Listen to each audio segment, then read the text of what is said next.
There's a hidden truth about the psychology of people who disappear the moment things get emotionally intense. And almost everyone misreads it. They don't yell, they don't explain, they don't walk out dramatically. Most of the time, they just quietly stop responding, staring at a wall, or giving one-word answers while everything inside them is anything but quiet. And what looks like indifference from the outside is almost never indifference at all. Out of habit, we label it. We call it stonewalling, coldness, emotional unavailability, or if we're feeling generous, just their personality. But the truth is that this silence isn't a decision made calmly at a desk. It's what happens when the brain's communication system genuinely stops working under pressure, even when the person desperately wants to explain themselves and simply can't find a way in. If you've ever gone completely blank during a hard conversation,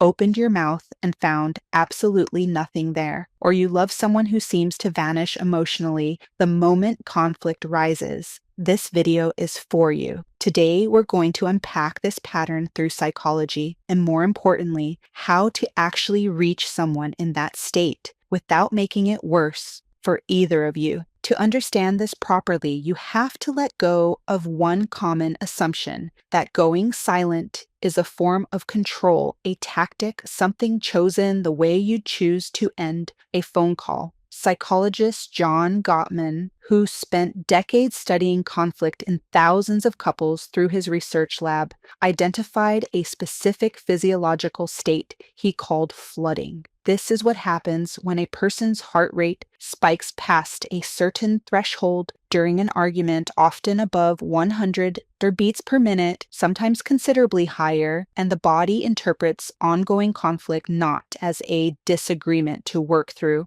but as a genuine threat to respond to. Just before we continue, my name is Jaina, and we just launched this channel for people passionate about psychology and human behavior. Just like you, the goal is to understand the hidden mechanisms behind people, emotions, and social interactions. If you want to help us keep going and improve the videos, think about subscribing. It's free and it makes a huge difference for us. Okay, let's continue. Once flooding occurs, something measurable happens inside the brain. Blood flow shifts away from the prefrontal cortex, the region responsible for reasoning, word retrieval, and emotional regulation, and redirects toward the more primitive threat response systems buried deeper in the brain. In simple terms, the part of the brain that produces coherent sentences temporarily goes offline. The same way a computer running too many processes at once will freeze rather than crash outright.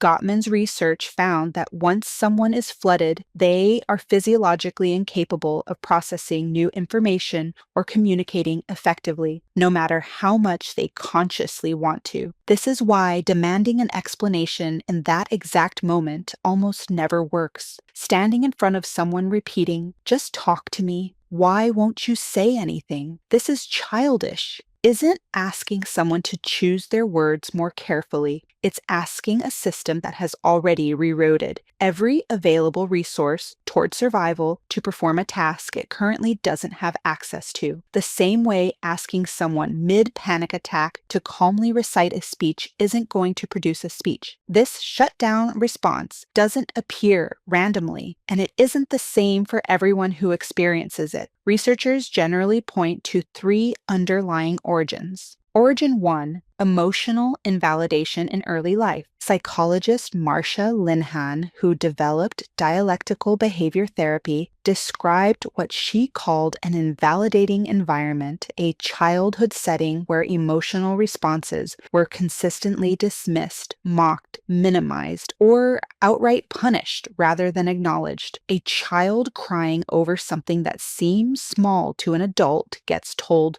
"You're fine. Stop being dramatic." A child expressing anger gets sent to their room before the sentence is even finished. A child raised this way doesn't necessarily learn that emotions are dangerous. They learn something more specific and in some ways more damaging. That expressing emotion simply produces no useful outcome. It doesn't get you comforted. It doesn't get you heard. It just gets you dismissed or punished. Over time, silence becomes the default setting. Not because the feeling isn't there, sometimes it's enormous, but because voicing it has never once seemed to change anything for the better. Origin 2, chronic conflict fatigue. Some people learn this pattern much later through adult relationships defined by repeated, unresolved arguments that circle the same ground over and over without ever landing anywhere. When every attempt to speak up leads not to resolution but to another round of the same fight, the brain starts to associate verbal expression itself with prolonged distress rather than relief. This closely resembles what psychologists call learned helplessness, a well-documented state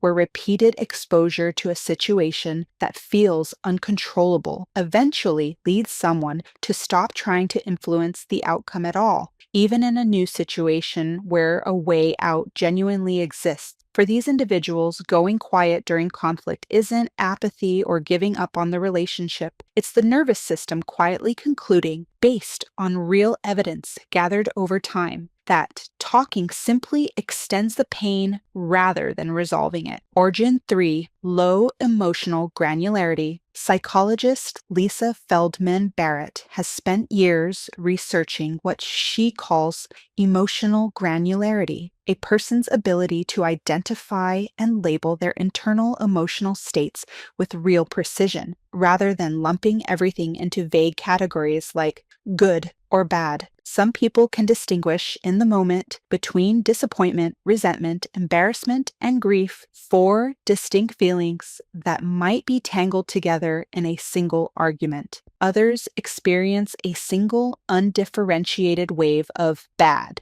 with no internal vocabulary attached to it yet, nothing to reach for. For people with lower emotional granularity, especially under acute stress, silence isn't resistance or stubbornness. It's the honest, almost mechanical result of genuinely not having found the words yet, because the feeling itself hasn't finished resolving into something nameable. So what's actually happening underneath that stillness? Here are three things quietly unfolding, invisible from the outside. Truth 1, their inner world is louder than yours. While the outward appearance is calm, sometimes eerily, unsettlingly calm, internal cognitive activity often spikes dramatically. This aligns with what's sometimes called cognitive overload, a state where working memory becomes saturated with competing thoughts, replayed phrases from 10 minutes ago, half-formed responses, anticipated consequences of every possible thing they could say next, faster than the brain can actually process any single one of them into coherent speech. The stillness on the outside is frequently the exact opposite of what's happening one layer beneath it. Truth 2.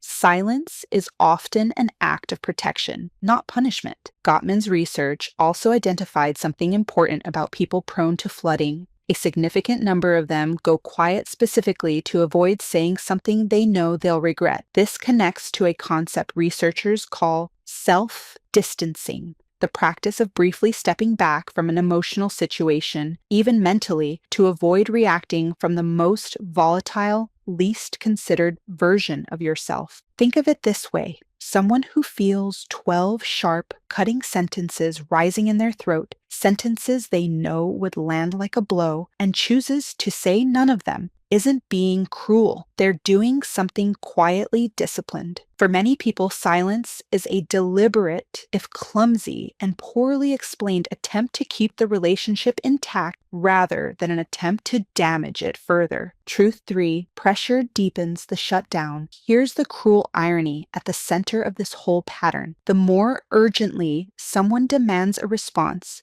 standing closer, raising their voice, repeating the question a fourth and fifth time, the more the already flooded nervous system doubles down on shutdown rather than opening up. This mirrors a broader, well-established finding in stress physiology that perceived pressure to perform under an already activated threat response tends to intensify the freeze rather than resolve it. The same reason someone freezing during a public speaking moment often gets worse, not better, the longer an audience stares and waits. Chasing someone verbally during this state rarely produces honesty. It produces whatever will make the pressure stop fastest, a mumbled, "I'm fine," a hasty apology that isn't really felt, which is often not the truth at all and frequently causes more damage down the line than the original silence would have. None of this makes the silence permanent, and it definitely isn't calculated coldness dressed up as an involuntary reaction. Even in that quiet state, the nervous system is still running